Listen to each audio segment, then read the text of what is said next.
Alrighty, and we are back on another Monday night. Welcome everybody to the Leonis Report, episode 91, back with JB79. Myself, to those in the chat, welcome back. But before we dive into things, JB, hello to you in particular. What's going on, buddy? Not too much, man. The usual Monday. We got a present of some snow this morning when we woke up, about 4 or 5 inches where I live. Oh, And all right. so kind of out there and shoveling that this morning. The weekend was good. Got a pretty packed weekend with my son. It was we had his birthday party, so had all of his friends over to a trampoline park where we rented it out Classic. and played around with that for a while. And he is a Cub Scout as well, so they did their Pinewood Derby race this weekend. So they designed their own like wooden cars and set it up and optimize it to race on the track and kind of compete against each other. So it was it was a fun weekend, good family weekend. I love How it. about you? Good stuff. Way better than mine. I'm just getting over being sick, so apologies, guys, if you Oof. see me stopping to like cough every once in a while. And I just slept a lot and hung out and was fortunate enough that our snow, at least here on the more central part, was I think like maybe 2 to 3 inches, and it's already pretty much melted.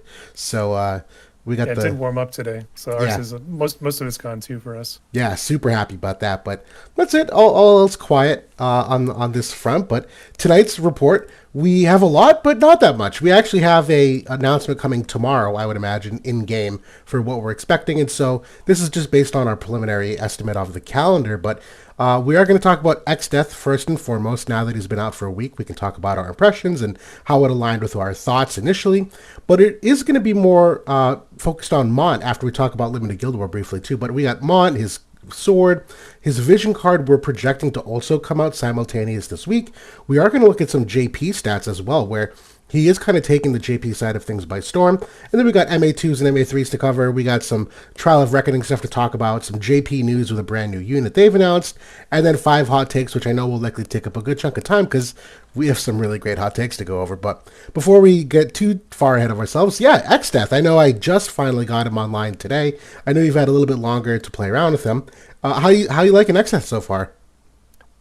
Not that much longer because I was actually waiting for the monthly missions to refresh to see if we were going to get the new goodies that were over in JP for the month of January. We talked about it a little bit last week where they got some mind spheres and some different goodies for Viz expenditure for the month of January. We'll see if we end up getting that with Mont, this week, but unfortunately it didn't roll over with the monthly missions. So I did wait to pull him a few days. I do have him online now, and I've been testing him out in Arena, trying to see, test different builds against evasion and the spear teams and things like that. Try to see where the holes are, because the mocking we can do in limited is pretty tied down, in terms of the elements Right. restrictions. So I do like the unit. I think he lives up to the billing of a bulky mage, and considerably more stout than we're used to with Shrek. And to be honest, she's pretty fairly tanky herself. Especially when it comes to physical damage. But I like him. The damage is definitely not as good. But mine is not maxed out yet. I still, though, even if he is maxed out, I don't anticipate it's going to be on Shrek's level. But that's okay. He makes up for it in other ways. He's got good utility, good bulk. So still a work in progress, but pleasantly surprised so far. Yeah, same here. I think he's exactly what we thought. I've been going with an Orochi Esper build of him myself because that brings him to 100% magic res pen, which I thought was such a cool thing to try to play with. And the damage is adequate. It's not, I wouldn't say it's bad because I think, like, when I think of an underwhelming DPS, I think of someone like Angela when they came out, where you really feel it. They do damage and you're like, this is like nothing. He's at least like contributing within the fight a good decent amount. And even if he's not actually like nuking anybody, boy, was it interesting to see the Doom status effect really come out this week. It's been a while since you've seen that kick around, and there's a couple moments there where I get status afflicted by Doom, and I'm like, man, I'm gonna have to make a trust zone passive for this. Like you just can't go in naked, particularly with a high faith unit, and just take Doom straight to the face. That's a risk you can't take. And yeah, I think his. Have you had any fights where you won it on the Doom yet? I've not had it where I won it on the Doom yet. Nope. I'm sure I will inevitably, but yeah. How about I've had a yourself? couple of those so far, particularly against the evasion teams, because that's what I was specifically trying to test. Like, can I purely just build for bulk and, forego accuracy altogether, and will that actually work? And it did, at least in a couple of ones that I've tested. I haven't really tested it out against like a primo, top of the line evasion team, but as I climb the ladder, I'll try to find some of those. Totally. No, I think it's a great strategy, and his bulk I think has been adequate.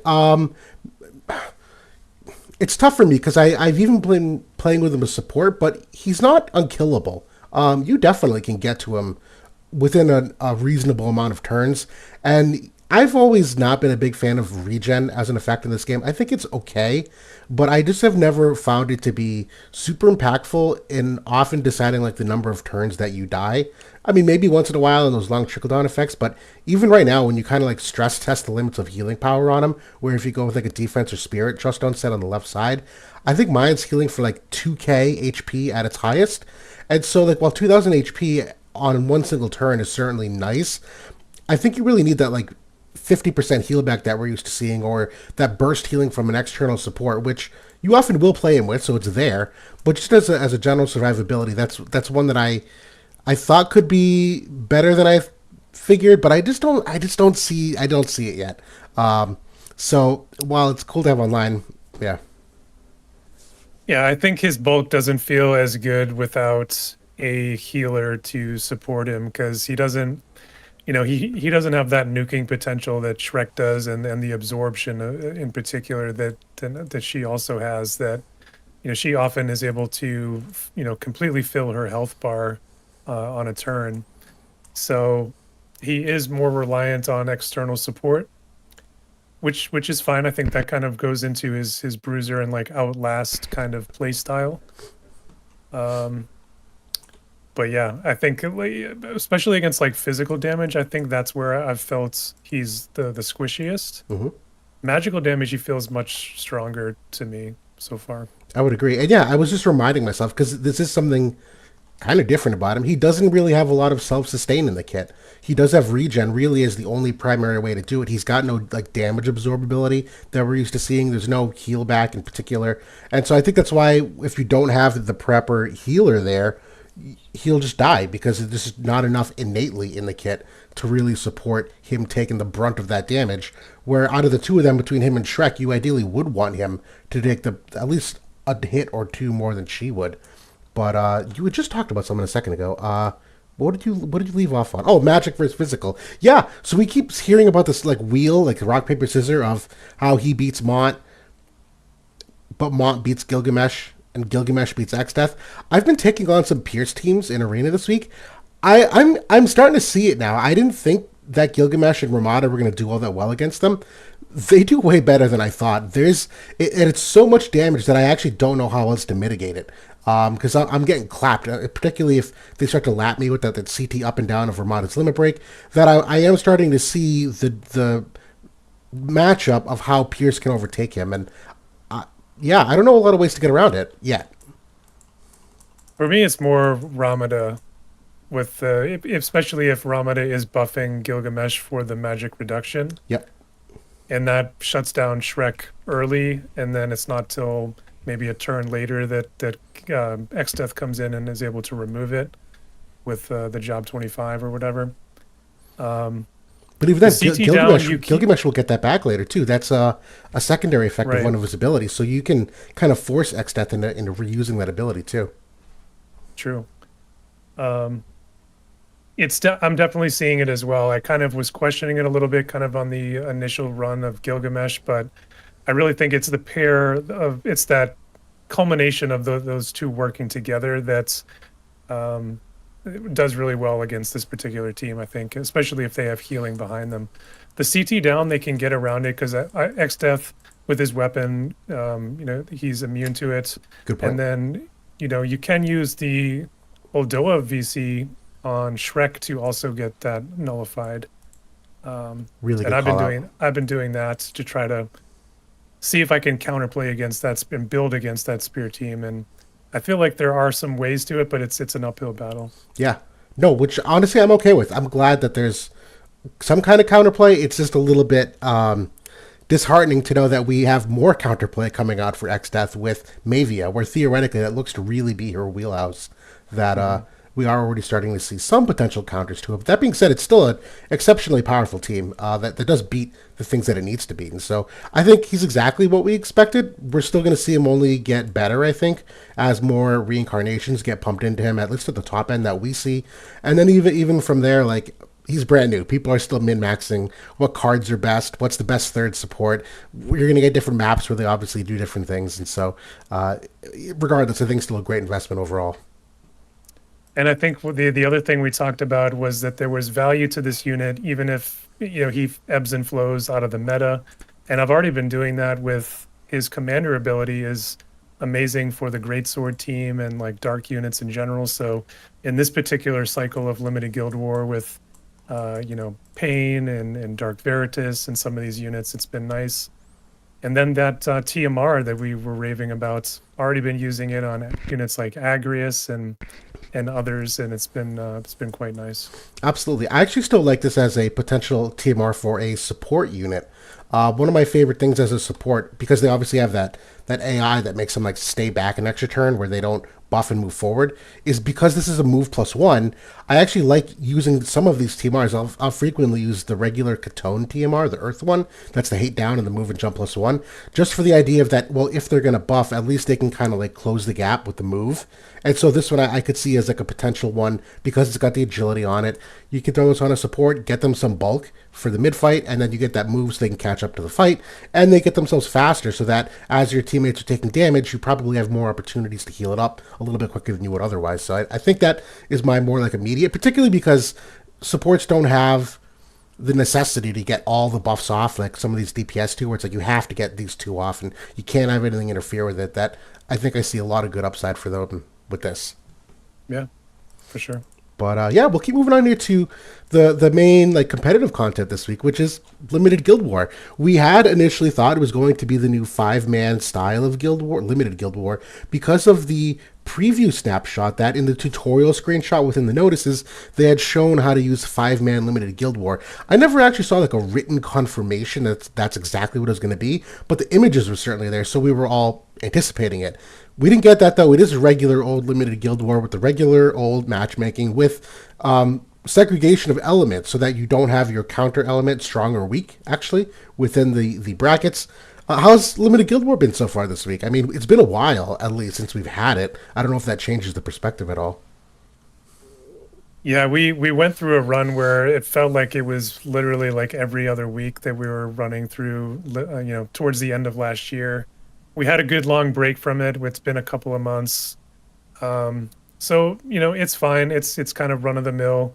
Out of the rule sets that they implement, I think that this is one of my more favorite ones because it does sort of flip up the team building just a little bit. You can't access certain units or what have you. So I found that, the fire teams were very strong and the first, run around. The light teams also very strong. In this back half of it, earth and ice, I think, are probably the most dominant that I've seen, in the early goings here. So especially the earth evasion teams, I feel like are very, very difficult to deal with. So it is. I'm going to bring up a quick screenshot here for Asha in the chat. So Asha, welcome to the chat, is one of the famed members of Cayenne, who's kind of Orange Ace Guild and the ringleader of sorts of championing the guild raid and how good's not even the word, dominant that whole guild is in doing it. And yeah, this was a screenshot that they sent me the other day that early into the night it was already 90-0, and after 21 attacks this enemy guild still couldn't get a single star off of Cayenne. I can't even fathom the imbalance it would take to not be able to kill a single unit of theirs in 21 attempts. That's just absolutely crazy. And I can't, this is picture perfect for when we talk about the imbalance of the matchmaking, that it's a week off for so many of the players here.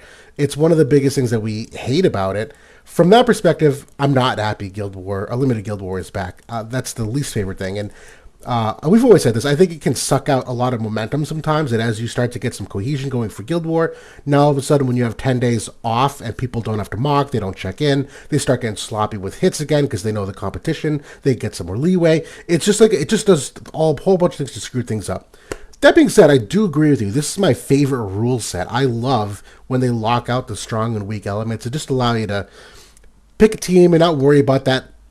I don't want to say like low-hanging fruit, but like it is. It's like, how easy is it to just like play a counter element and just try to get some stars off of that? So I like the rule set, but even then you get opportunities or times now like where you get someone like Exdeath and you want to use him with Shreka, but you can't because Wind can't be played with Dark right now. So you have a brand new unit and they can't be used. And I know it's only like 7 days or 10 days, but for me, like there's no risk reward. And although the Visior is nice, we're going to get 2,500 Visior. I would rather them just do anything else to try to get us that as opposed to limited Guild Wars. So it's going fine. We're using some fun new teams, but also at the same time, I don't think we're seeing any teams that we didn't expect. The first half of limited Guild War was Sephiroth and Shreka and insert support here, either Lucille or Summer Resnick. And now we're seeing predominantly Hyper Earth Evasion for the most part, but there is also a fair amount of Mono Ice. There's just no surprises. So even though it is kind of fun to like have this team building component, I don't think it actually mattered per se, because I think it unfurled exactly what we thought it was going to do. And I mean, it just so happens that those are some of the teams that are being used right now because they're, some of the best ones. So, when you lock out their elemental counter, they become that much stronger and harder to deal with. Yep. That's what we've been seeing with the Earth Evade team in particular. I do think that Jaden, if you have him built out, can certainly deal with that team, but you do have to go through your paces and make sure that you have the accuracy there. Totally. Nope, absolutely. But yeah, I mean, hopefully we can get 5-man next time. I would gladly entertain 5-man Guild War, even if we don't necessarily get the matchmaking change because at the very least 5-man is a new type of content that we were looking forward to. That, like the theory crafting and finally stress testing things and doing something new. So that even if the competition wasn't there, the mock hours, we'd be able to like have some fun with it and see how it could work out. So I mean, I'm still looking forward to that component of it at least, but yeah. Yep. Agreed. But that does bring us to our main event here, which I was making the thumbnail for tonight, and I just put Mont on it because it's him. Like, he's it. There's really not a whole lot else in terms of like big news coming, but he's worthy of it. This is a stellar new unit coming out. Let me get this set up for us. I'll just do a very quick preamble on him. He's a new Greatsword unit, light element, 100 cost unit that is coming out because of something lore related. It's not really spoiler heavy, but something's unfurling at this climax of the current storyline that a new version of Mont has finally kind of risen up, and he's exceptionally good in a variety of ways. A lot of it does seem to be more anti-physical oriented, despite the fact that he does have some tools to deal with magic damage, but not really his forte. But he's got a bunch of great mitigation tools otherwise, where you already saw on the mastery ability, or no, 140 ability, reducing magical damage straight up. He's got reducing physical damage straight up. He's got a dual type of honeycomb barrier. He can, on hit, remove haste and decrease chain res, which does have some great like utility and support trickle down effects. Obviously, I like that he can be built a couple different ways movement wise, where you have a jump passive, a move +1 passive, you have an agility passive, or straight out accuracy too, where you can build him a variety of ways to fit a couple different teams. And then even like buff wise, he does have a physical damage barrier. He can buff extra hate. He's got the magic or protect and shell 2.0, both kinds. Debuff weakening accuracy. One of the coolest diamond abilities here that we've seen in a while. It's a reduction of luck for enemies. We've not seen this in the game before. It also is a damage increase for himself. I have not actually stress tested his damage yet. I would be a little shocked if he did good damage. I don't think he's going to be known for that, just because there's not enough like defense pen here, if any. I don't think there's any. So I'm not expecting big things from a damage perspective, but I think the last thing I'll kick off here is the limit break. It's a diamond effect, another immobilized chance. That being said, this has been a big thing in the game where almost every new unit has some kind of immobilized resistance. I had an analysis done on it, and like it's not uncommon for the last like 70% of units to have immobilized res. So I don't have like super high hopes for this limit break, but it at least has another form of honeycomb barrier. So against those units that can't remove this, this is certainly another great form of survivability. In addition to the aura, which I haven't talked through, but my throat is getting hoarse, so I'll pause there and let you take the reins. Yeah, so I'll start off with the aura because that's this is our first physical focused aura tank in a minute since Glaciella. I think I think most of the other ones have been both or have been magic, but You're right. he does have the full 40% mitigation, so he's got the strongest version of the physical aura. This one does not apply to himself, so that had been a recent trend that we had seen with some auras like Agrius, like Thancred, like Sodali. Their auras, applied to not only the team but also themselves. And I thought that was just going to be part of the new power creep. They have toned that back a bit with this unit, so that keep that in mind. He does have plenty of physical mitigation kind of built in that you just went over in various different layers. So he's still going to be very strong against physical damage even without it.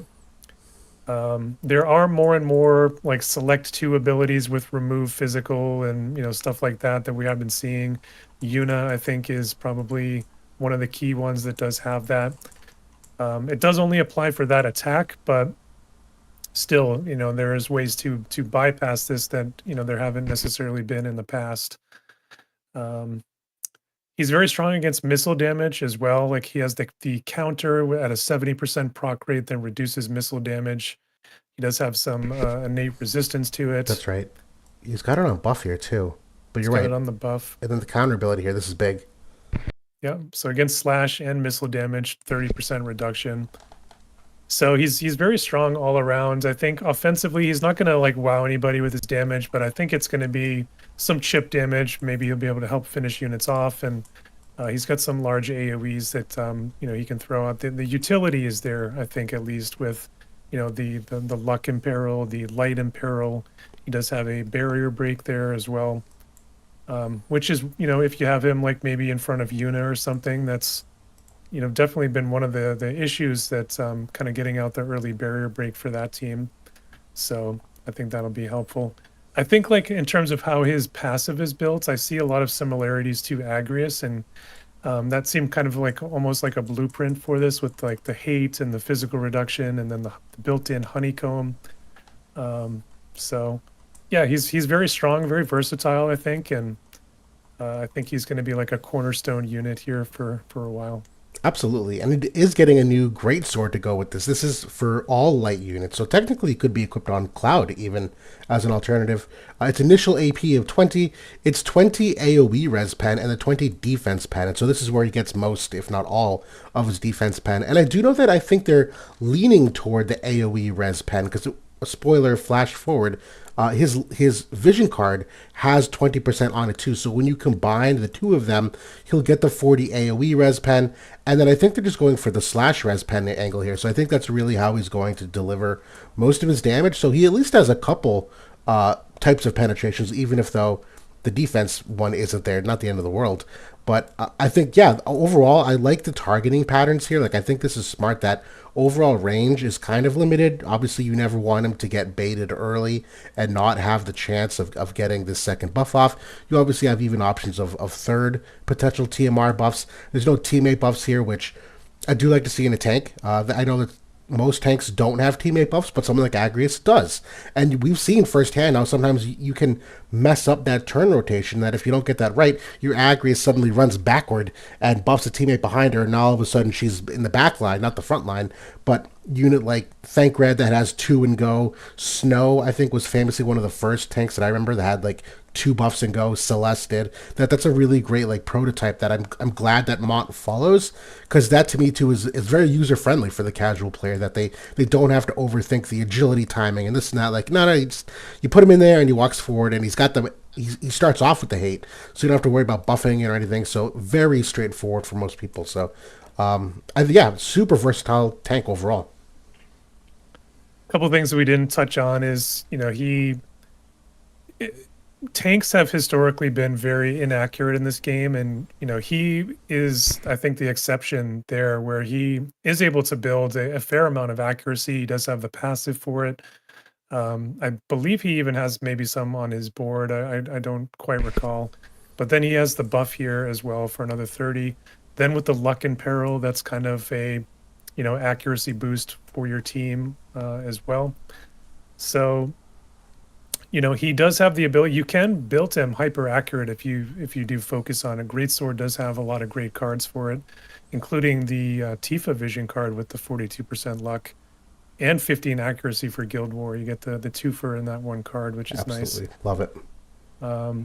The other thing, we talked a little bit about this when he was first kind of coming out in JP, but he does have an all new mechanic for the game, which is like a new barrier effect. It's not translated here on Votive Calc, but it's like the Thorns effect, where he will reflect back, I believe it was like 60% of the damage taken for, I think it's like 3 or 4 hits. I don't recall exactly the number of hits, but it's somewhere in that neighborhood. It's only against physical damage, but if you think about it, maybe you didn't build him accurate enough to hit a Riku or a Venera, they're going to come in and start pounding on him. Some of that damage is going to get reflected back onto them. And it does have the ability to, they could actually kill themselves if they were just re-raised or, on courage. Maybe your other units had brought them down to that. So that's going to be pretty nice as well. Absolutely. Yeah, I'm really looking forward to that. I mean, we saw with someone like Helen of the Black Rose with the reflect on her limit break, what that kind of like damage redirection can do. Now, his is different in that he will still take damage. He doesn't purely reflect it, but I think that's a really cool mechanic that you're kind of just at the mercy of the AI. Like, the AI doesn't take into account the fact they're going to hurt themselves. The AI still wants to calculate the highest damage possible. And so that's kind of like a double-edged sword for them where, okay, they do the highest damage possible, but they're going to get 60% reflected right back at them. And that's a big, big loss that Votive Stats or Votive Calc does not have that translated here.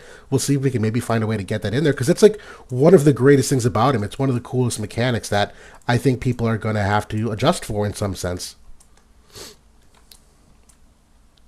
Reflected damage is true damage, as far as I understood it. What's the difference to you? What's the definition for that? Like you can bank on like the 60% going back. There's not going to be like mitigated by unit resistance or all these other things. Got it. Yeah, I think it's true damage. Got it. And it looks like Ethereum pointed out that it's apparently a form of barrier so that it can be broken. That's actually the first I've heard of it. That could absolutely be true. I don't know the specifics of it, but that would be actually a nice kind of counterplay if it truly is just a barrier effect that, unless you have barrier seal, which I'm sure there's some teams that do, there's at least some kind of counterplay for it. Yeah. Dark Veritas has that. So that could be a good partner for him. I like it. I'm interested to test that. I hadn't heard that yet, I guess, but I wouldn't be surprised. That would be a good way to counter against it. Definitely so, but yeah, I think that's all I wanted to go over about the unit in particular. We did still want to keep talking about him, though. He has a vision card that is worth talking about, and then we do want to look at him on the JP side of things just to get an idea of some of the utilization overall. But let's talk a little bit about the vision card first, because I think this will set the table for like what kind of teams they're using with so far. And this is a group that's got 1, 2, 3, 4, 5, technically 5 classes, because Dagger and Ninja, 4 classes, 3 classes, because Dagger and Ninja Blade are combined. It's Bow, Dagger, Gun, Greatsword. I don't know why I'm overcomplicating that. Excellent card, though. Statistically, you got the 2 agility. The 20% area res pen certainly sticks out as a bestowed effect for the job from the party. It's 24% unit res, technically tied for the highest you can get. Some of that magic res. The 50% attack, obviously great to get that in the main slot. Greatsword already has a variety of attack percent boosting things. It's nice that you can have this as another option. I know the Cloud Vision card comes to mind for a lot of people, where Cloud's Vision card is 60% attack and has unit res on it. So this is some overlap to a degree. It's really just a matter of the classes being entirely different. And I do like the classes that they've chosen for this, in particular because there's an emphasis on some of the newer groups here that, Gun certainly has gotten a lot of emphasis as of late. I'm so sorry. Oh yeah, bow. Both gun and bow has gotten a lot of emphasis and will continue to get a lot of emphasis as of late. Even dagger and ninja blade. So I like that Mont can be splashed into two of the newer iterations of teams while also still just being great for great sword, which is still a super solid grouping. And even just from like a mono light perspective, if we're sticking to Mont, I think there's a slew of different options to mix him in with here that I don't wouldn't say this is like a must pull vision card, but I do think it's one that if you're going to use Mont in a big way, this sets up a lot of really great teams for him. Definitely. I mean, you think about that cloud vision card you were talking about. I think the main link there is the warrior class. This one is getting you, like you said, basically all the new teams with gun and then dagger, but also bow. Who Mavia is going to be one of our next upcoming units, and I'm sure they're not going to be done with bow. They've done a lot of investment into the bow vision cards. We're probably going to see something like Curry, maybe even Rosaluna at some point this year.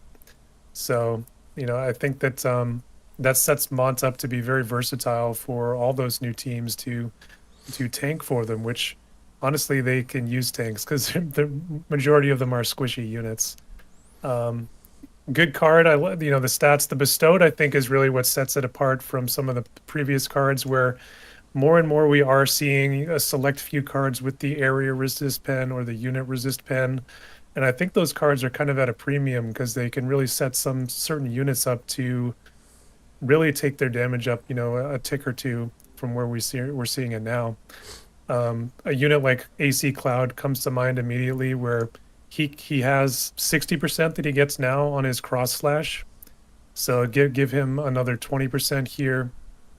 Get him up to 80%. That's super nice for him. It is, and I do want to point out Ephraim in chat just mentioned this that pairing this with having a counter for Shrek Death. That's a good name for it. So that's like one of the more like counters that come to mind for Mont is looking at the Exdeath matchup. Not only dark versus light, but just that Exdeath having the doom effect that no matter how big Mont's health pool is, if you can doom him, you'll just kill him. In addition to just the magic-oriented damage, but Mavia has seemingly been a really good pairing with Mont, and that Mavia does really great things into that Shrek Death team where not only does she just obliterate Shrek and genuinely like hard counter her to a degree that even King Jaden didn't, but she does relatively decent enough against Exdeath as well, so that this is a pairing that for those of you looking for, hey, what are one of Mont's best teams? Mavia is one of those teammates that does kind of come to mind in the future as this continues to build, that this card is an intricate part of that, I think. Ashamon in the chat said 20 from the new sword. Yes. Yeah, so Mont's sword has 20% area resist pen for light units.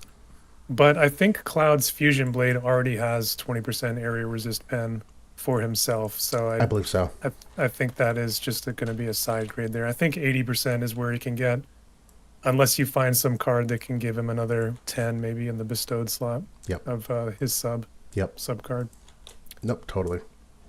But yeah, not much else to say. I mean, I know I'm personally looking forward to theory crafting with this, particularly for the evade girls. I've always liked the idea of reducing luck, not only as an, like, we talked about this anti-evade ability to reduce the luck of the enemy evade girls, but it also reduces accuracy.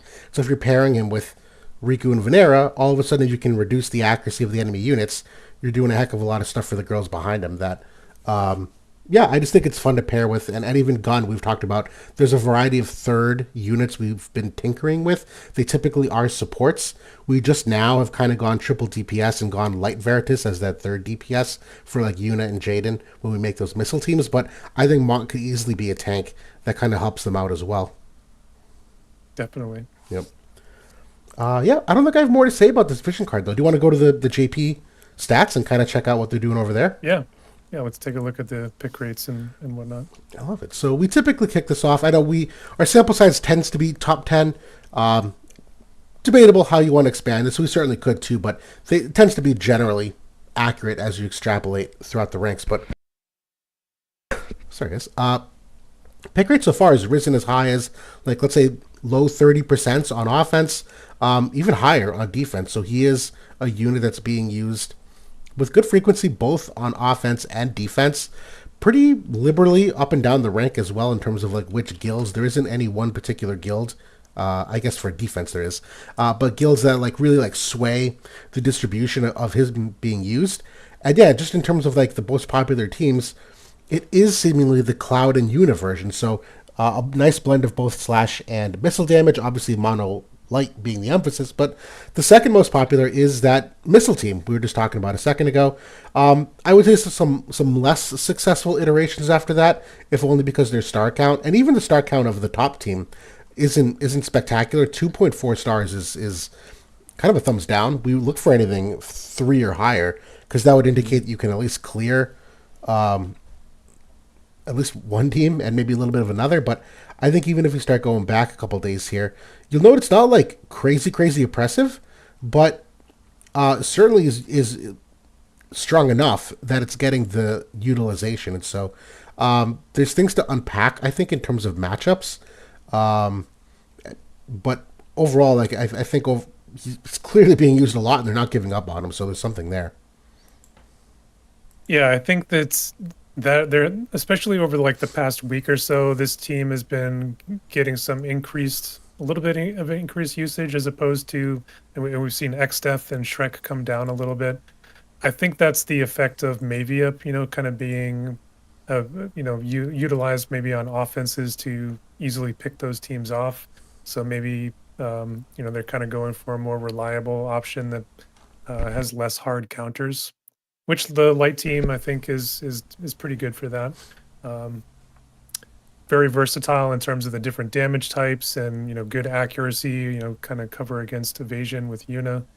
Um, yeah, I think it's a solid all around team.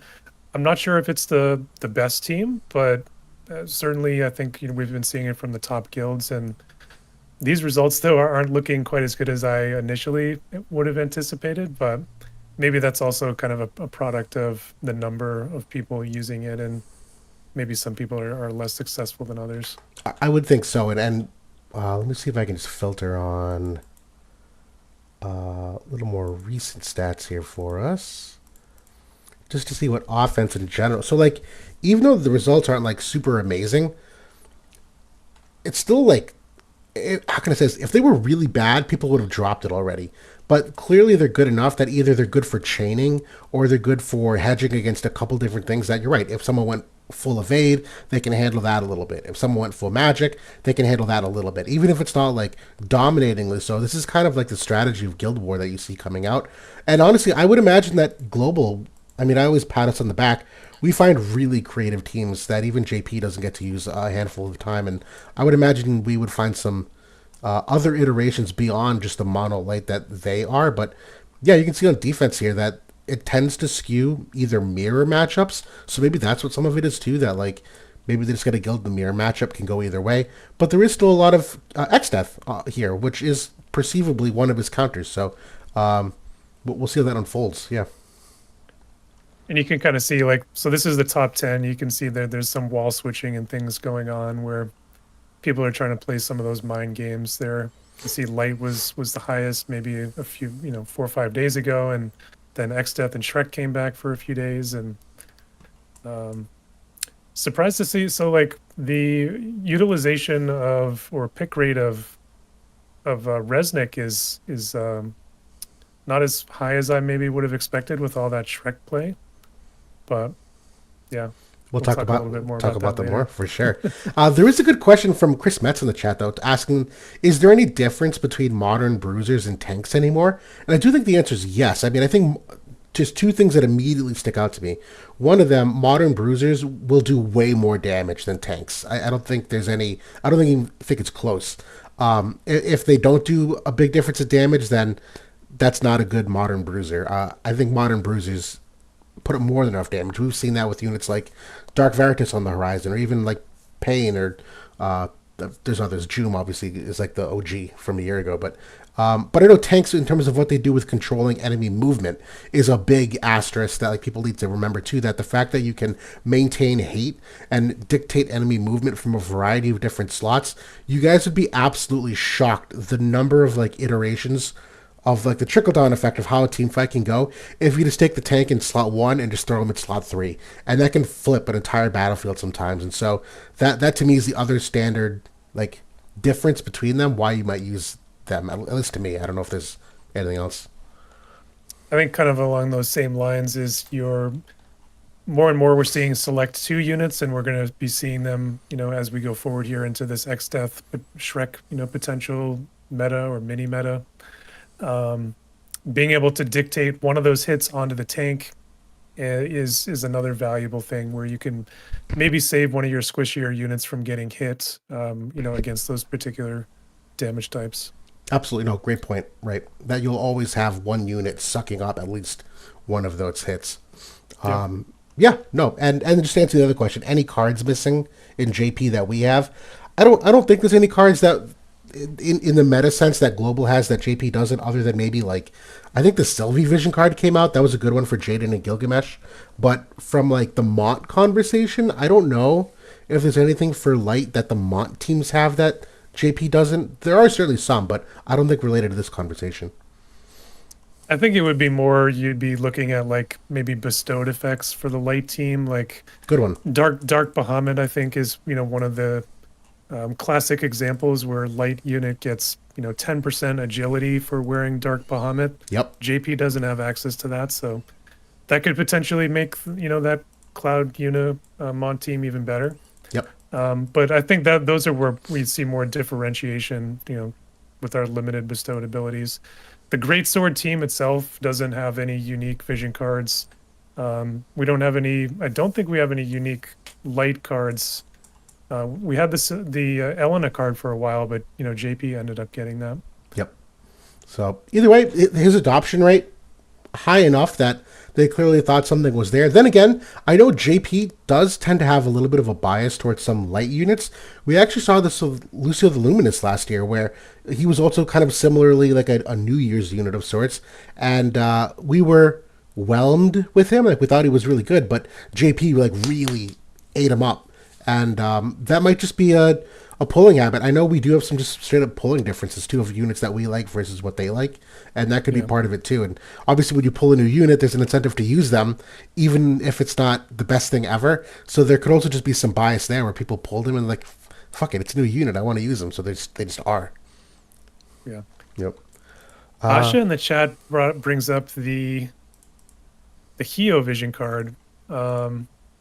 I think JP has that though.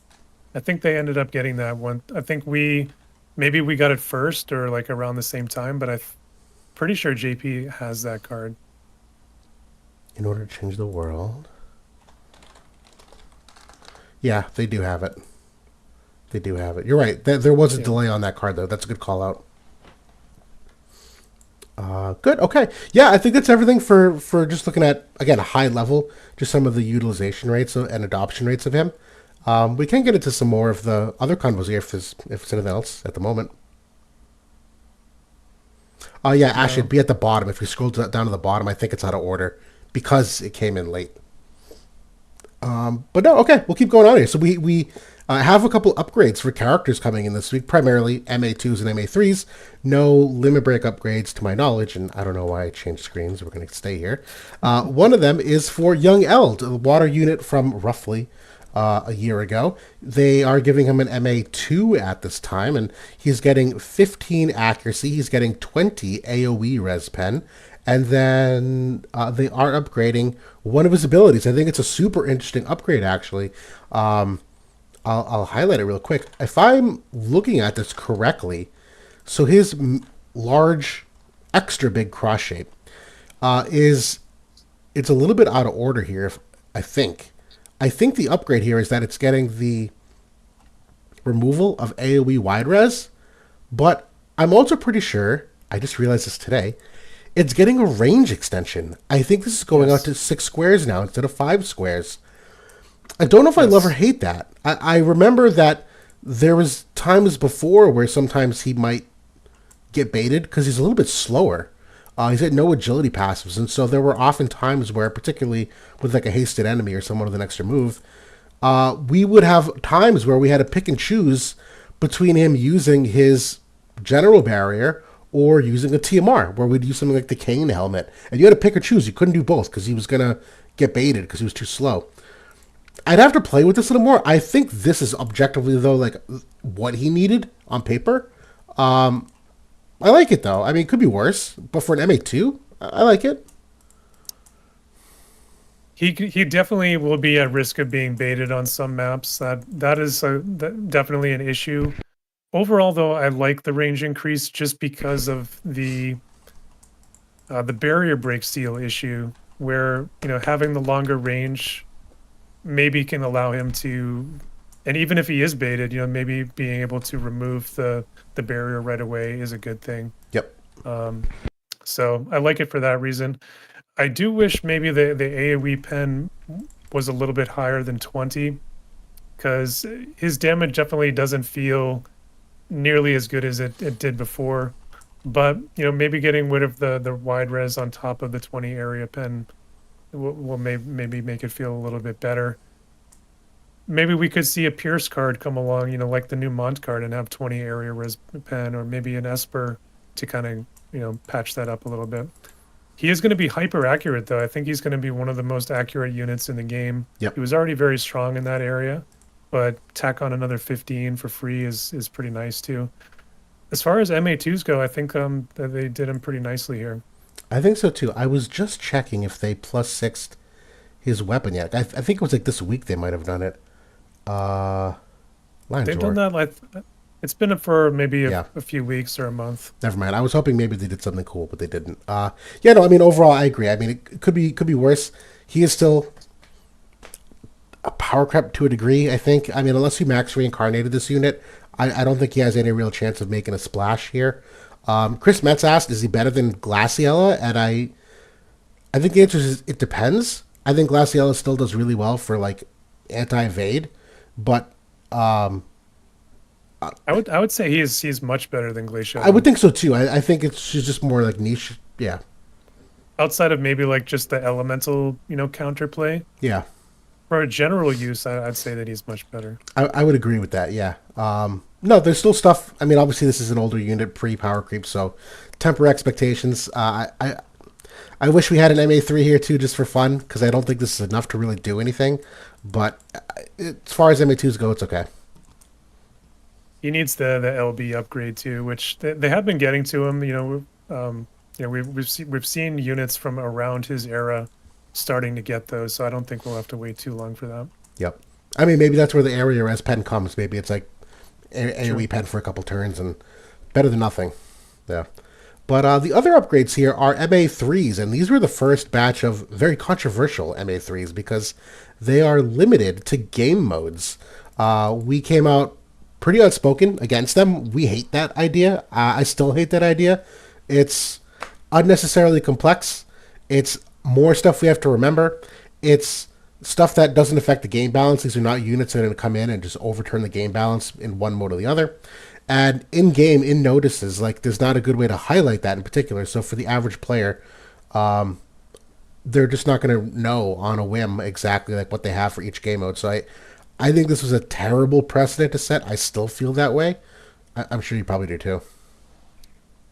Thankfully, there was some development by Bismarck on Votive Calc where he did add here to the master abilities which mode and which skills are impacted by the content. So thank you, Bismarck, for that. But still, overall, I agree. It's unnecessary. It's overly complex. We went through all that a few weeks ago when we first talked about it. But Skahal, he's getting an arena or a dual mode upgrade. Not all of it is specifically for that though. So he is getting some area resist penetration of 30. Yep. He is getting some healing power of 10. So those are applicable to all modes. Awesome. And then the dual specific stuff is just the last two effects, which is He's getting an increase to his paralyzed chance, so that is going to impact his limit burst. And then he's getting a conditional 50% triggered effect here. And that is going to be like an absorb HP for 3 turns. So that's similar to, I think, Alaya the Alabaster, what she got. I mean, for me, I think this is pretty awesome, quite frankly. I know it's mostly for arena stuff, but 80 cost unit, are there better 80 costs? Sure. So for cost limited stuff within the dual mode, there's probably other ones, but he's still like amazing with the time mage angle, depending on the type of game mode you play. I think the AoE pen is a great new age tech to maintain the damage that he needs to do. I need to do some math on the healing power here, but I would love to find the thresholds where he can go to courage and be able to get himself above that threshold so he can keep reprocking it. Because he can absorb the damage. He used to be entirely reliant. People always remember the Skahal meta, but it really was the Skahal Resnick meta. It was both of them. He would take damage, go to courage, she would heal him up, you'd rinse and repeat. I think this allows him to do that a little more on his own. I can't say it'd be that effective versus like new gen units. Just tempering my expectations. He's just too flimsy. He's just gonna get one shot and then blown on the next turn. But like conceptually speaking, I think this is exactly like in his wheelhouse of what he should have. I just don't think it's gonna do anything for him as a unit. I do like the paralyze upgrade as well, because his that. limit burst had always only been a 25% chance to proc the paralyze. Yep. So that's going to go to much better, a 50% chance. Way better. Hardly anybody is protecting against paralyze. There's really no reason to. It's a big diamond.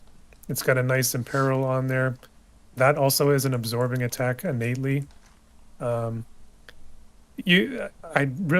I don't think that there are many better 80 cost units than this one, because he's lived a charmed life in terms of his upgrades. He consistently gets nice ones. Someone in the development staff really likes this unit because it keeps getting good stuff.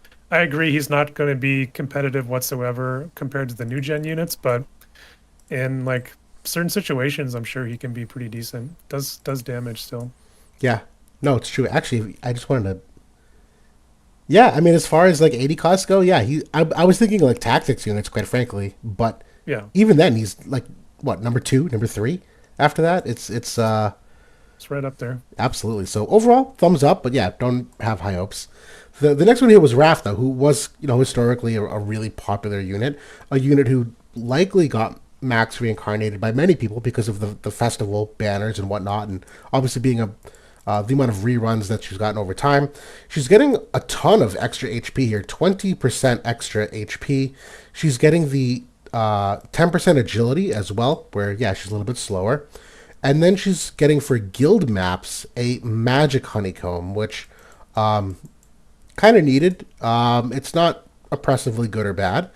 This one, an increase in AoE res, she's going from 5 to 20. So there is a decent amount of bulk being added here.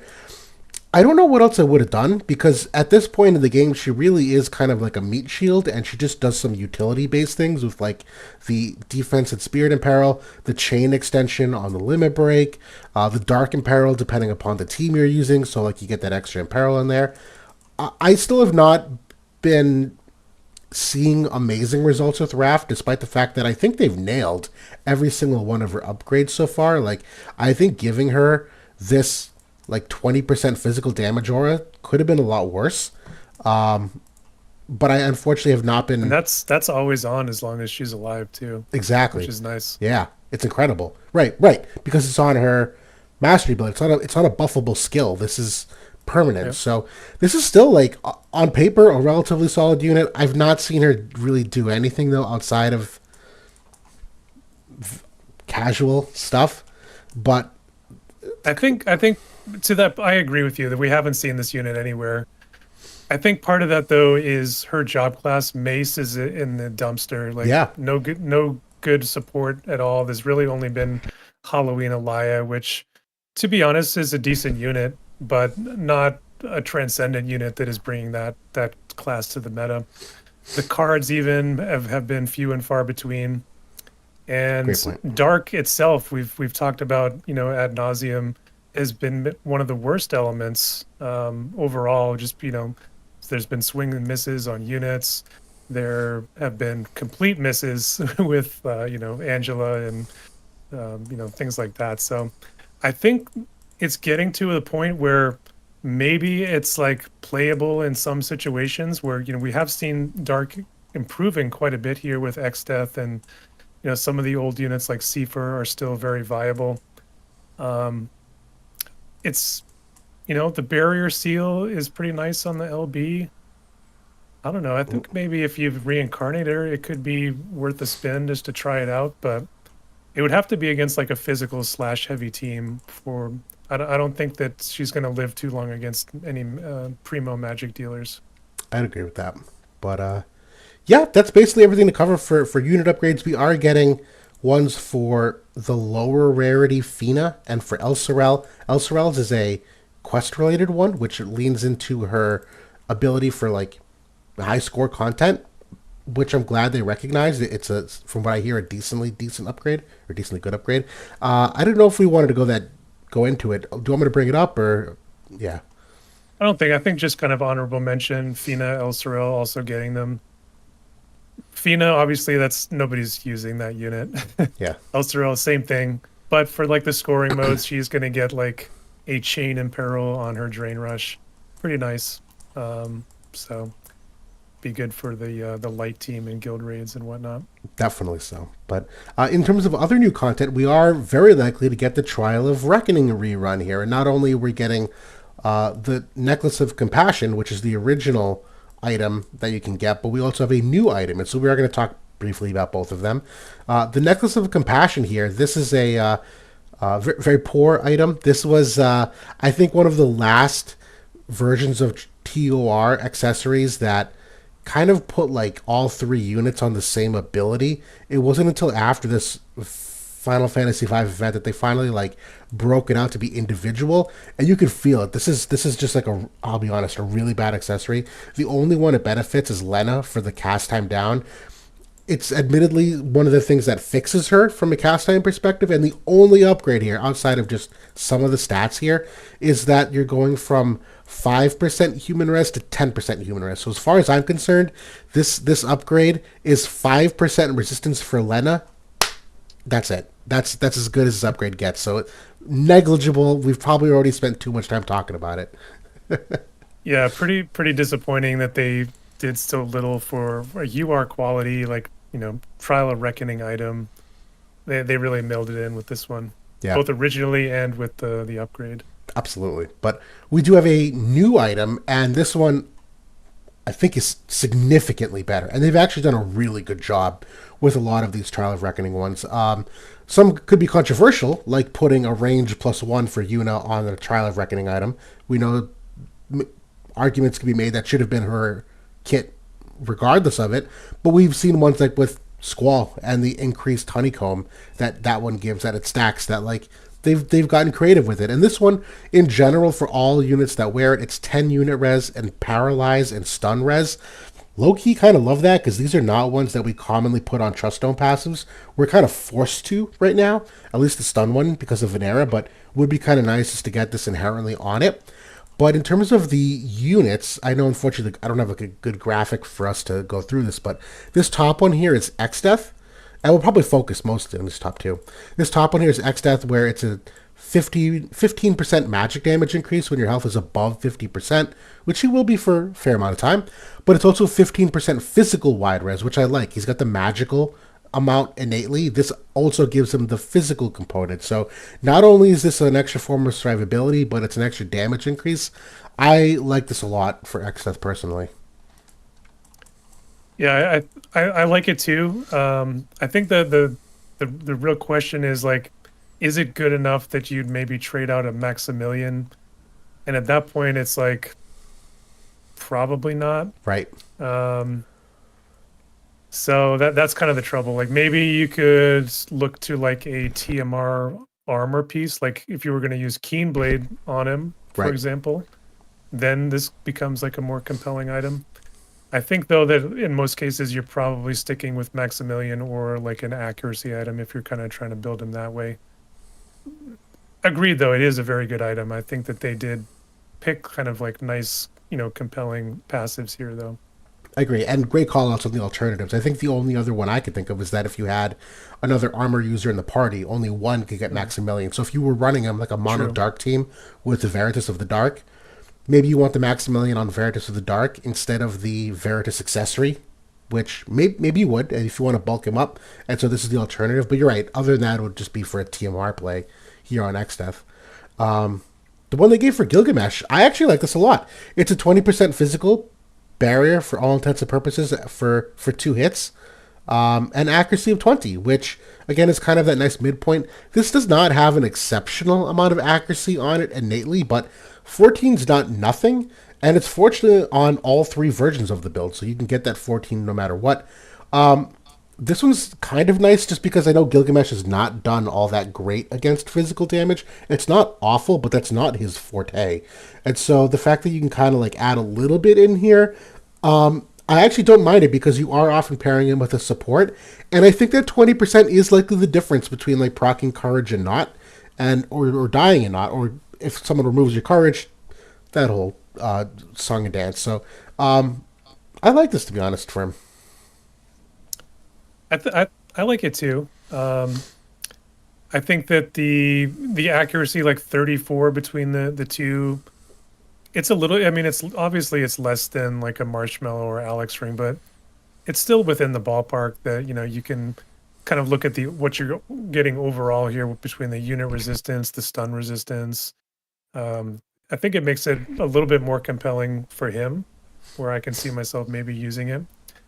I think they've done a pretty nice job with the old units here as well. Yes. Where especially if you look at somebody like Bartz or Ferris, I think they both got some nice things. Ferris is getting the AP consumption down 20 and the accuracy. We talked about this when we were looking at the previewing the 5 events. AP is definitely still a kind of a little bit of a hole for her, so I think that's super helpful for her. Bartz gets the physical damage increase and the healing power. That's pretty nice too. Very nice. Wait, can I pause for a second? Particularly if you're equipping Blood Sword on him, which we commonly do, where he absorbs some of that damage done, that now you get up extra damage absorbed from it, in addition to just doing more damage. So that's like very good. It's going to further enhance his glass cannon persona, where he's still going to like absolutely slap you for damage, but he'll at least siphon a fair amount of it back. And then Lena, she gets the physical wide res, silence, and curse resistance. Would have been nice if it was 50% curse res, but yeah. They continue just to want that ability to be overpowered. I know. So it continues to be. Stupid, but that's okay. I actually do like this because her main upgrade was the honeycomb barrier, and now they gave her the wide res, so I like they're kind of giving her both, so that if you do encounter a diamond-oriented team or like a select 2-oriented team, she's kind of got things that can handle both to a degree, and so all up and down, great accessory. Absolutely be farming this. I don't know if I'd need to farm more than one, because I don't think I would ever be using 2 of these units in the same team. I guess you could do one of each, one shield and one barrier, and have one of each. Yeah. Kind of a side topic here. Have you taken any of those the Final Fantasy V units, the original run, for a spin in Arena or anything since they've got the upgrades? I did.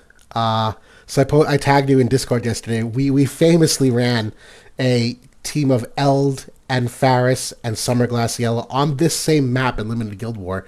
We ran them as a Hypervade team. I know that sounds weird, but they technically had the luck that they could do it. And even Summer Glaciella, we'd have her use the evasion buff on turn 2. And I'm like, this is great because Faris got the AI upgrade, and like we're in a Earth Evade meta where this team is hyper freaking accurate with the Summer Glaciella aura, and Eld is accurate, and yada yada yada.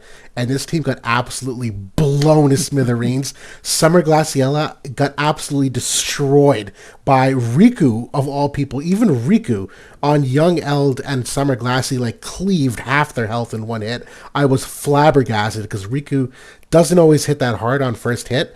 And yeah, this team just absolutely fell apart. I've not, and to me, I've seen some Faris teams in Arena, and that to me this week has been absolutely free money in the bank. If I see a Faris team in Arena, that's an automatic win for me. So same with Bart's. So unfortunately, not all the greatest things, I think, to say. How about you? Pretty much the same. Yeah. Very, very limited success, unfortunately. I tried it. That was like the first team I tried once we flipped over to, dark water ice. And agreed, Riku absolutely slaps Glaciella around, removes the courage and procs the heal back almost immediately. Yep. It's really rough. I hadn't used her for forever, basically since she fell out back when Shrek, came out. So it's been a minute since I've used her, and she didn't feel nearly as good. So that's it is what it is. I do still like the upgrades that they got, but I think they're just really niche. They're not really able to carry like they used to, unfortunately. No, but I wasn't done. I got one other unit I didn't talk about yet. Sorry, this is just for fun.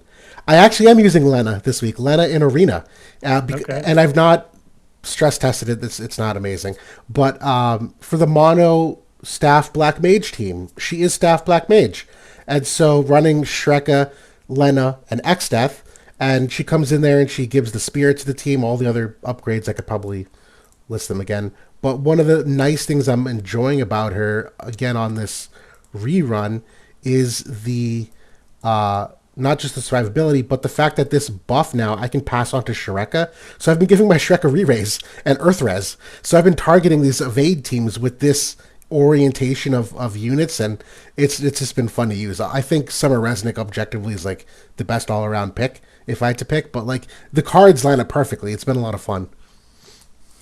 We did talk about a little bit about that, like having some copium for the spirit buff, and so I haven't tried it yet myself. I'll definitely give that a spin. I've mostly been using that team with Resnick so far. Yeah, again, I think Resnick does more for the meta, but this is a very serviceable third support option for sure. Yep. Yeah. Okay. All right. I think that's most of what we wanted to get through. I guess Luartha. We will talk about Luartha. Oops, there we go. We got an announcement. Her name is not Luartha. It's Falsetto. That's her new chosen name. We're not going to go super in depth on this. More just kind of bring attention to it, particularly because it does segue into some of our hot takes. But it's a brand new Earth unit who is a new gun unit, 100 cost. Again, not super deep. We like the TMR here. You're getting some Earth Res and Lightning Res 2-in-1. We just got an Earth Res TMR with Winter Perrine. Nice that we get a second one here in the permanent pool. There's a couple that have been put in the permanent pool. It's nice that people can now get access to this. This is a very interesting unit, though, from the perspective that she seems to be made to be a frontline gun unit, and you can tell that actually by her reincarnation stats. This is something that I'd like everyone to take their hat off. JB, keep your hat on. Take your hats off to JB for recognizing this. KT7up made a post that he thought that Gumi had changed the balance of gun units to give them increased stats because of how we don't reincarnate them, when that's not in fact true. There's actually a precedent set for this. Would you like to talk about the precedent set of reincarnation stats for this kind of missile unit? Yeah, the precedent was set basically at the onset of the system, where basically when they launched Transcendence, they had the Final Fantasy VII Remake units launching it, Barret, Cloud, the original Tifa.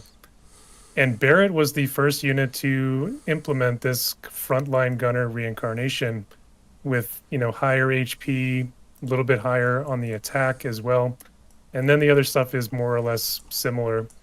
And this is the exact reincarnation. We haven't seen it, I don't think, since I don't think so. Barret.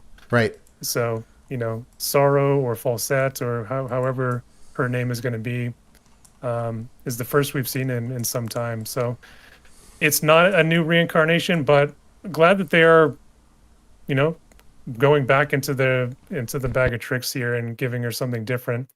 She is very, very limited, even less range than Barret, to be honest, which is pretty tough. She's got like about 5 range on her skills, and I think her LB gets up to 6. Wait, does she? Oh, here's range 1. Okay. Is this the only range in the passives? It is. Yeah. Ew, you're not even going to have that on. You're going to have this bottom one on. No, I mean, you could use that, but it's really going to gimp your build, I think. Ew, So, brother. Oh my god, what are they doing? Yeah, not good. so I think that there's some cool things about this unit. She's got the barrier seal, like she's very tanky. She's got the self haste. She's got like some new healing effects that if she takes damage from multi-hit attacks, which would be, chaining attacks or just follow-up attacks, she will proc like a little heal on herself.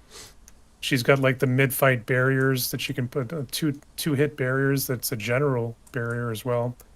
So that's going to make her super tanky in the mid-fight because everybody's going to be sealed off at that point. She's got decent accuracy. I think you can build her very accurate, but you're probably going to want to lean into the tankiness just because she is going to be up front and center. I don't know. I've kind of got mixed feelings about this unit as my first reaction. I think there's some stuff to like, but overall, it might be a little bit of a miss for me. I don't know.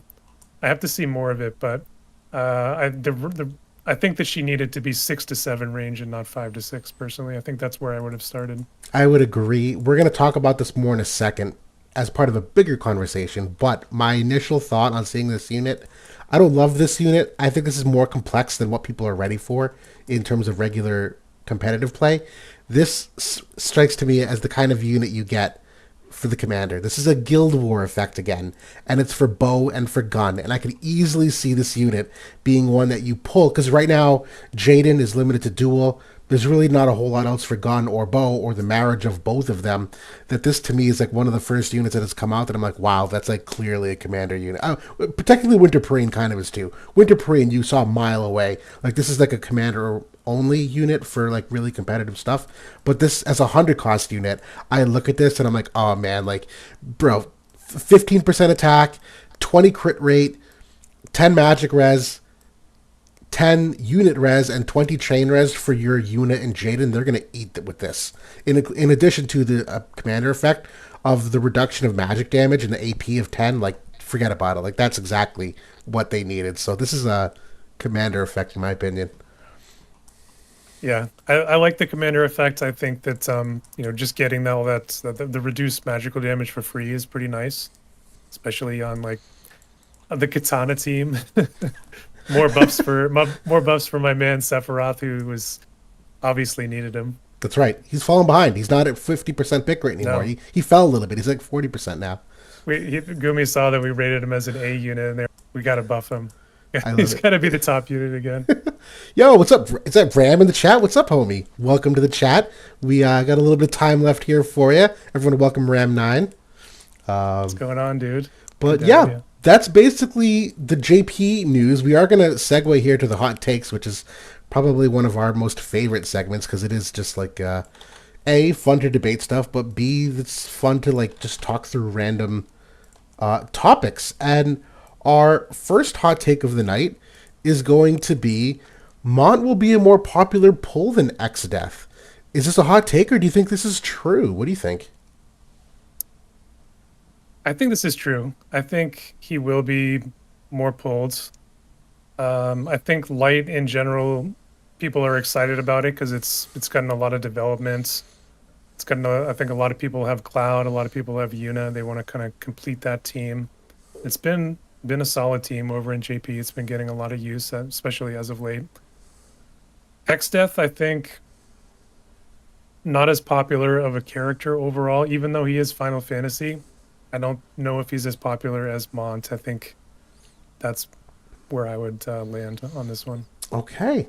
We might rarely disagree on this. I think this is a hot take. Now, admittedly, Mont is permanent pull, so you have to consider the time horizons when you talk about popularity as well, because Mont obviously over the life of like the next year will likely have a higher rate by the nature that once Exdeath's gone, he's gone.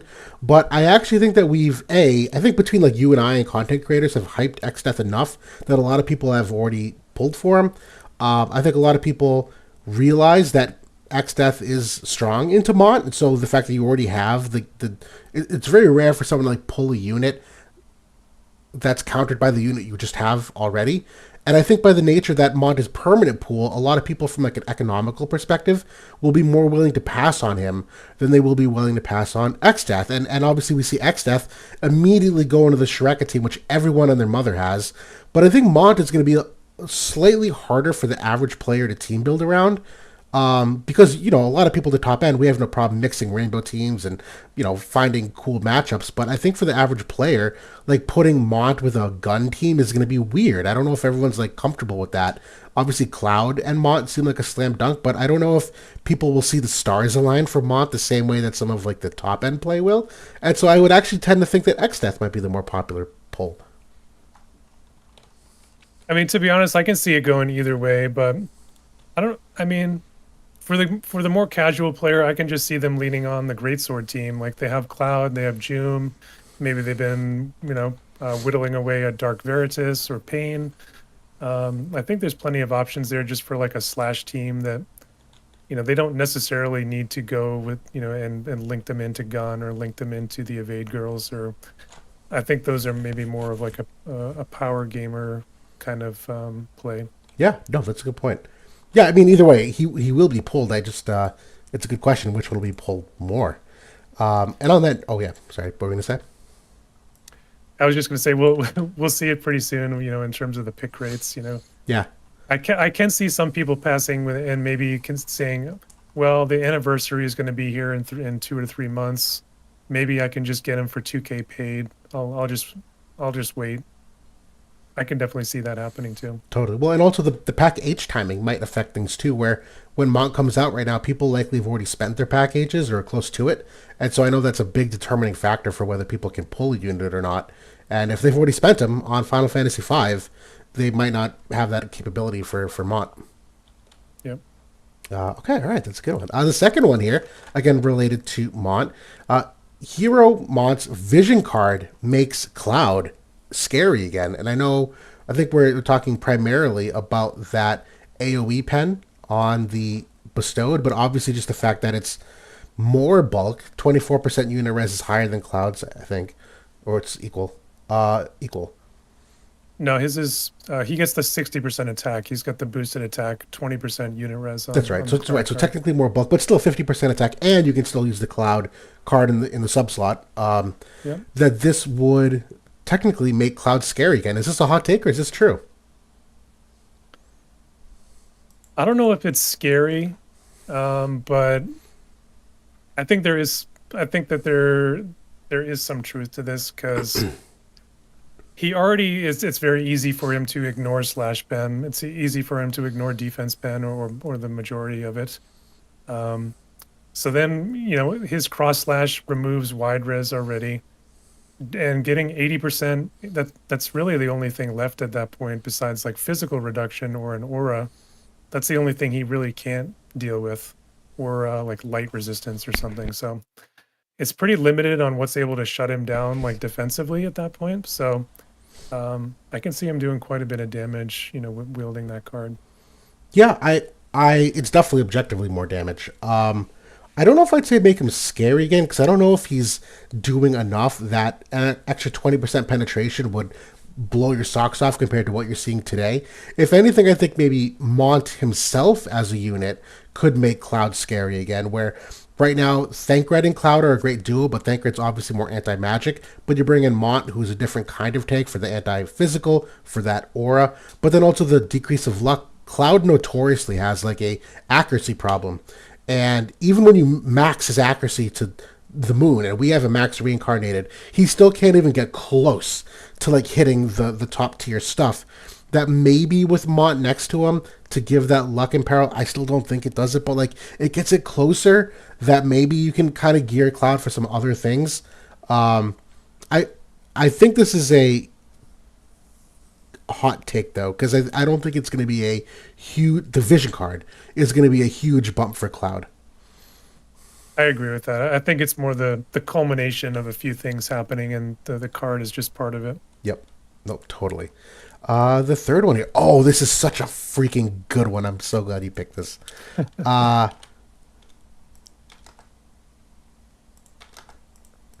Global's higher adoption rate of Summer Resnick has completely diverged the JP and global metas. And we are going to peek at Wodev stats real quickly here. That this, I actually like kind of didn't realize this between global and JP. And maybe this is just that, I don't know, maybe they just don't like her and they're not using her. I don't think that's the case, but she clearly does not have the utilization rate on JP that she does in global. Why can't I find her icon? Help me out here, guys. Oh, she's right in the middle. My goodness. I think it was a for them. I think it was kind of a timing thing where they had already at that point had Luciel and they had Fina. Maybe there was some exhaust from another support unit, so maybe they didn't quite see the value, and maybe it could have been like some timing element to it. For global, like we knew though. Hyped this unit like right away. Yeah. A lot of people had kind of passed on Luciel, and people hadn't. I don't think we even had Fina yet when she came in. So the adoption rate in global is considerably, and the play rates are like almost double what I think JP, when I looked at it earlier, maxed out at like 28% or 30%. Yep.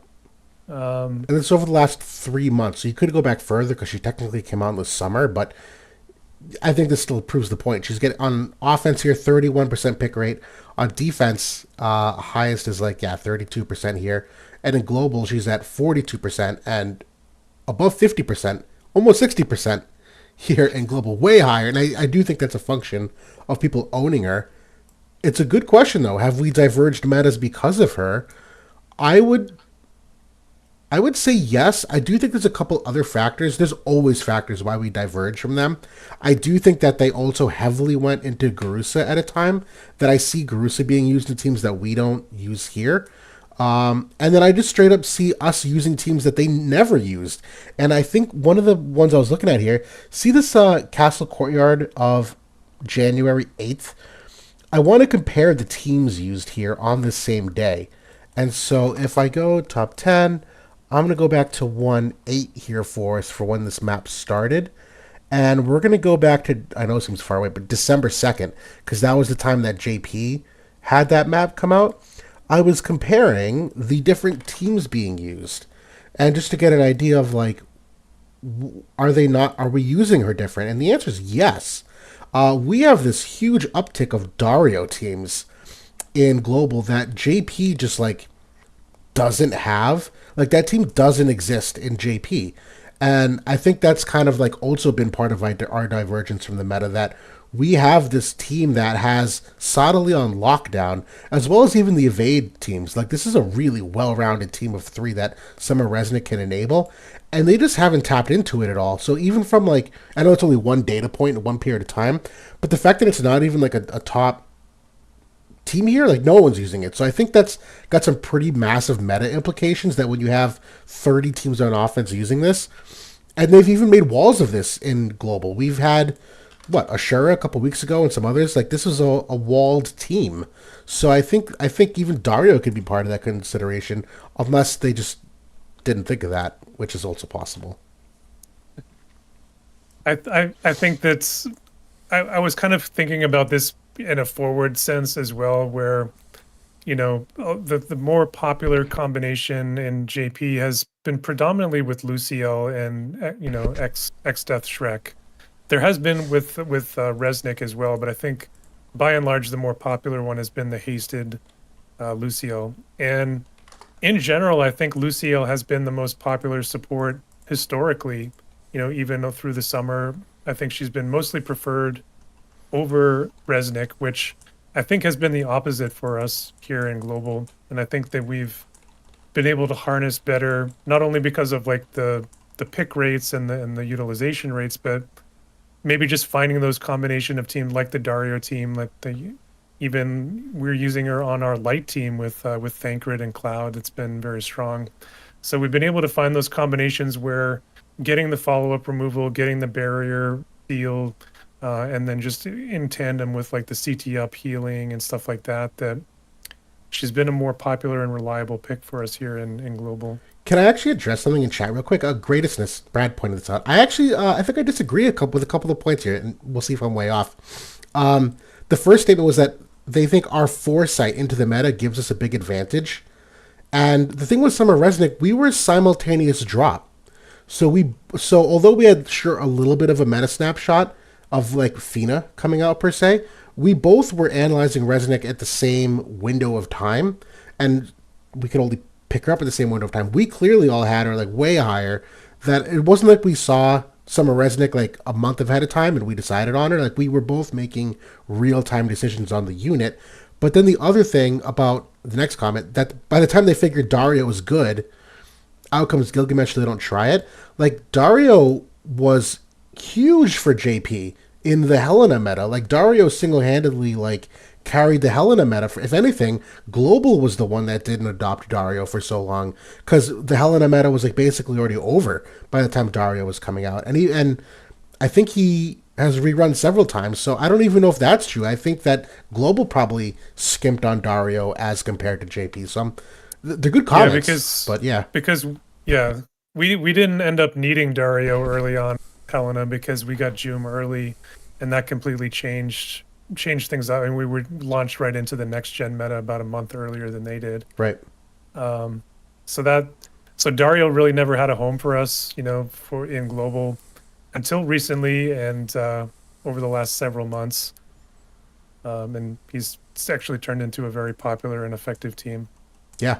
But no, I do agree overall. This is a big contributor to the meta divergence, but we've always had meta divergences from them. A lot of it can be the foresight, where we have different adoption rates. Some of that is just preference, and we've always talked about this. This is also some of the bias of looking at top 10. Their top 10 is way different than ours. Their top 10 is really like top 2. They don't really have any competition outside the top 2. And even us on global, top 3 is the one tier, Howl and Valeria and a couple others, Mako and a couple other the next tier, the end also. So like to our top 10 is a little more parity than theirs. So I think you also get differences because our top 10 is just a different level of competition of how we match up with each other. But yeah. Yeah. Interesting conversation though. There's a clear, difference in pick rates for sure. Right. Absolutely is. But yeah, we'll keep going here because we are at that hour and a half. This next one here, I thought was a pretty interesting one. That more of like a prediction that Missile is about to be meta. We have Mavia coming out. We just talked about Luartha, who's coming out. Both of them have their own individual vision cards, so we're getting 2 new gun vision cards. The Ice and Water Veritas vision card that just came out is both gun and missile, gun and bow. They overlap both of them. And I don't know how many of you guys saw the new Esper. This is a way we probably should have like highlighted this when this first happened. For the first time in like years, we finally got an Esper that actually has a missile attack modifier on it. So they finally created an Esper with missile attack. Like if that wasn't as clear of an indication, it has 2 trees for it too. The bottom tree is missile as well. Thank you very much. And so, is this a hot take? Is missile about to be the meta, or is this true? I'm not sure about that. The potential is there that it could be. I think that Mavia is quite strong. But, a lot of people have been pulling for Gilgamesh and kind of in preparation for this missile meta. So maybe it's kind of, could be dead in the water. Because Luartha, I'm not completely sold on her yet. That I think that she's like going to be a transcendent type unit to launch a full-fledged missile meta. I think that it's still going to be viable and be playable. I'm just not sure about meta class or like S class. I agree. I think this is a hot take. I do not think this is going to be true. I think Missile is proven. It's too map dependent that Gumi on a whim can just screw you. Now, alternatively, they can also enable Missile on a whim, so they could do that too alternatively. But even on the map where it was amazing, we had such a tough time finding the Goldilocks for that missile team that we were waiting for Yuna's Trial of Reckoning item, and we still didn't find perfect ways to clear the team it was supposed to clear, the Southerly Exia team. There was always some randomness. We had trouble with who the third unit was and the hate and the movement and the buff. Even that missile map we got was like spaces of two in between. We're not always going to have that. We have maps with different elevations and Tourmaline rings, and missile has proven to be like so difficult overall to consistently clear what it needs to. I would be hard pressed for it to be the meta because I think it's just slightly too complex for the adoption rate needed to make it meta. I'm sure you're going to find offensive specialists that are going to like 6-star everything with it, no doubt about that. But you could make the same argument for Pierce teams, for Exdeath teams, for a whole variety of Asian teams. But even though they're getting all of this stuff, I think they're just basically diversifying the missile cast. Not that it's meta. It's not like Katana where it's like one thing after another. We're like, holy shit, like this is unstoppable. They're clearly making a Katana meta. This to me is more like, hey, missile didn't get love for 3 years, and so we're finally like adding in some tools that you can finally like do something kind of competitive with it. But I don't think it's going to be meta. I think specifically when you talk about the gunners too, where Yeah. a lot of like, we've had so many discussions over the last year or two about why missile hasn't been meta or has been bottom of the meta basically. And this has really been the closest that we've come since Elia and Eliza kind of a couple, maybe 2-3 years ago. So it's knocking on the door. I just think they didn't address enough of the issues that it could be the best team in the game, like Sadali Exio or like Shrekken and Seth. I don't know if it's going to get there. Part of the reason I think is the line of sight issues, like that make it beholden to the maps. Also, the range height issue is still an issue.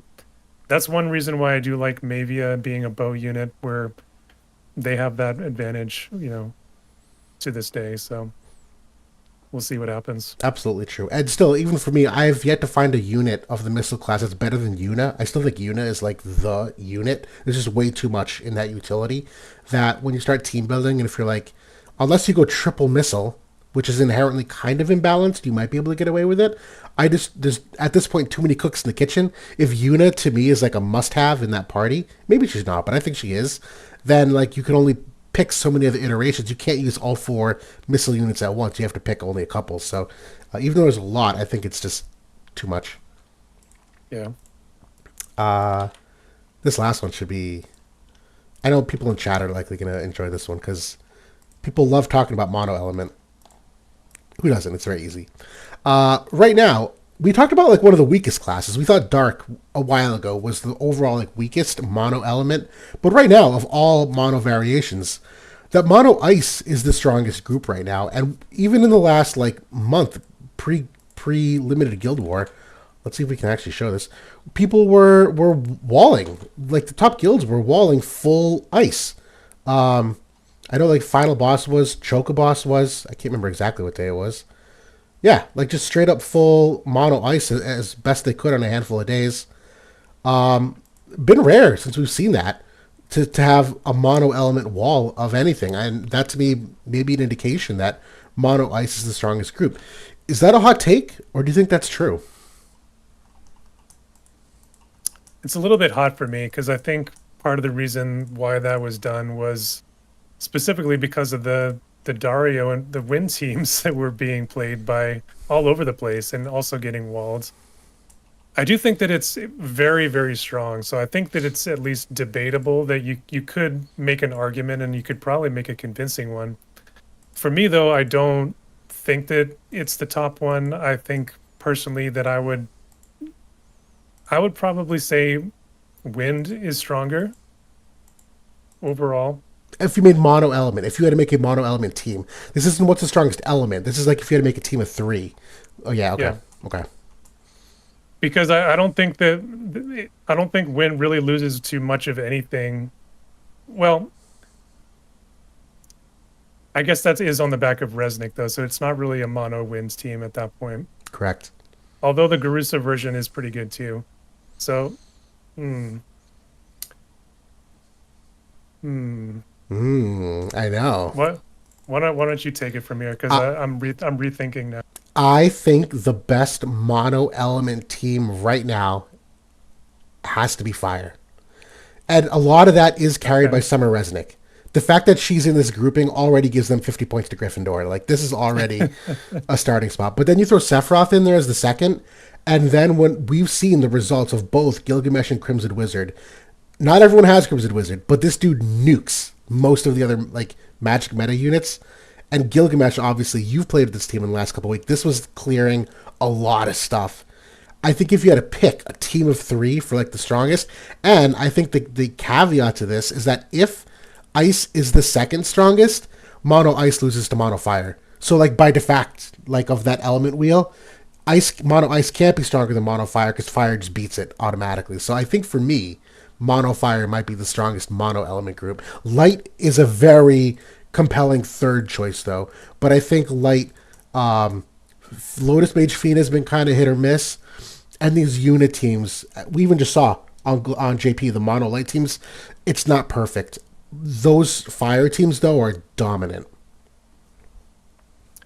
I think with Mont coming in, Light has a more compelling case, especially when you have Thancred, you have Veritas of Light also very strong.